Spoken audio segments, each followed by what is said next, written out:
Habari za muda huu ndugu wapenzi wasikilizaji wa chaneli yetu pendwa ya Ndindi Channel. Kama ndo kwanza unajiunga na chaneli hii, basi usisahau kusubscribe, kulike na kucomment. Hiyo siku ya kesho Jumatatu ya tarehe 9, uongozi wa kamati ya bodi ya ligi umewaandikia barua kuwaita viongozi wa Dar es Salaam Yanga Africa katika ofisi za TFF ili kuweza kujadili mustakabali mzima wa mwenendo wa kwenda kuelekea mchezo wa dabi ya tarehe 15 iliyopangwa kufanyika siku ya Jumapili Juni tarehe 15 katika uwanja wa Benjamin Mkapa.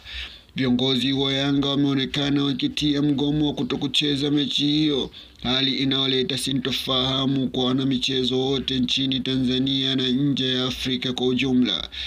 Viongozi wa bodi ya ligi wameshusha mapanga chini na wamekubali kukaa meza moja na viongozi wa Dar es Salaam Yanga Africa ili kujadili mustakabali mzima wa dabi ya Kariakoo ambayo ishapangiwa tarehe yake kufanyika Juni 15 siku ya Jumapili. Viongozi wa bodi ya ligi walilazimika kuiandikia barua klabu ya soka ya Yanga hiyo siku ya juzi na kuwaomba kufika kesho siku ya Jumatatu tarehe 9 Juni saa 4 kamili asubuhi kwa ajili ya mkutano wa kuijadili dabi ya Kariakoo.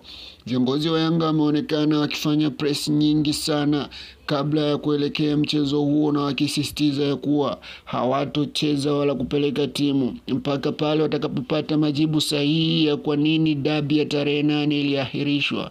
Yanga wanahitaji ufafanuzi wa kutosha, kwani bodi ya ligi wao wenyewe ndo walisema mchezo uliahirishwa kutokana na viashiria vya rushwa, kutokana na viashiria vya upangaji wa matokeo, kutokana na viashiria vya uhatarishi wa usalama. Hivyo wapo katika uchunguzi wa kuchunguza kuona ni nani ambaye alihusika katika matukio hayo yote walioyataja kwenye barua yao. Viongozi wa Yanga walishangazwa sana mara baada ya kuona taarifa ya kupigwa kwa dabi ya Juni 15 imetoka bila ya majibu ya TFF wala bodi ya ligi kuhusiana na mchezo wa tarehe 8 ambao uliahirishwa masaa machache kabla ya kufanyika kwake. Viongozi wa Yanga kesho watafika katika ofisi za TFF kwenda kuwasikiliza viongozi wa bodi ya ligi kuona wamekuja na lipi jipya ambalo linaweza kuwashawishi na wao wakacheza. Hivyo tuendelee kufuatilia sakata hili hiyo kesho majira ya saa 4 asubuhi mpaka pale kikao ambapo kitakuwa kimetamatika. Tunaweza tukaja na majibu ya kutosha kabisa kuelekea dabi ya tarehe 15. Kama viongozi wa bodi ya ligi wameshaona maji yamezidi unga, ni wazi ya kuwa wamekubali kushusha mapanga chini na kwenda kurekebisha pale walipokosea, ili mpira wa Tanzania uweze kukua kwa ajili ya maslahi mapana ya taifa na wapenda soka kwa ujumla.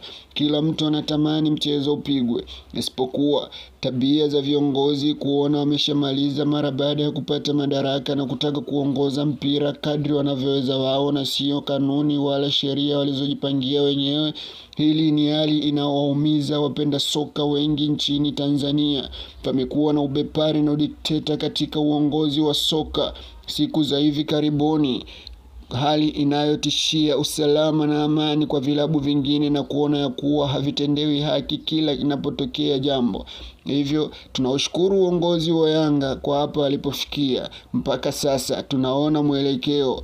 Viongozi wa bodi ya ligi wamekubali bora yaishe. Wao wenyewe wameamua kuwaita Dar es Salaam Yanga Africa hiyo siku ya kesho Jumatatu saa 4 asubuhi waweze kujadili na kuona ni kitu gani ambacho kinaweza kufanyika ili dabi ichezwe. Na pia tukumbuke matakwa ya viongozi wa Yanga pamoja na wapenzi wa klabu hiyo wanahitaji, kama hapatakuwa na taarifa zozote za kuridhisha kuhusiana na mchezo wa tarehe 8, basi bodi ya ligi ijiuzulu pamoja na wajumbe wengi wa TFF na aliyehusika katika kuahirisha mchezo ule, basi wanapaswa kujiuzulu. Hiyo itapelekea wao kukubali kupeleka timu uwanjani na si vinginevyo.